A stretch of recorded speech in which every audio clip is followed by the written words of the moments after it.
Bumisita sa bansa ang Korean Ladies Generation na CCSS. Mula sa 7 orihinal na miyembro ay 4 ang nakasama sa kanilang Manila Tour. Ito ay sina Mi Sun Kim, Jong Sok-yu, Shin Ji-gyun at Yoon Kyung Park. Nabanggit ng mga Korean kung bakit gusto nila sa Pilipinas ay dahil sa pagmamahal ng mga Pinoy sa musika, ramdam daw nila ang magiliw na pagtanggap ng mga Pinoy.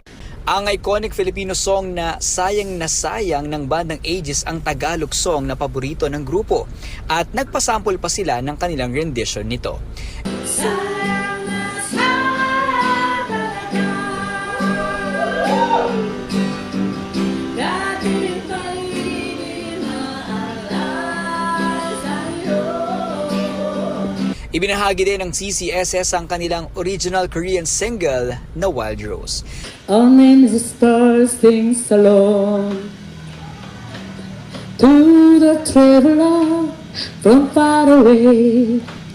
Nitong Miyerkules ng gabi ay bumalik na sa South Korea ang nasabing grupo at nangako sila na muli silang magbabalik sa Pilipinas para ibahagi pa ang kanilang musika sa mga Pilipino.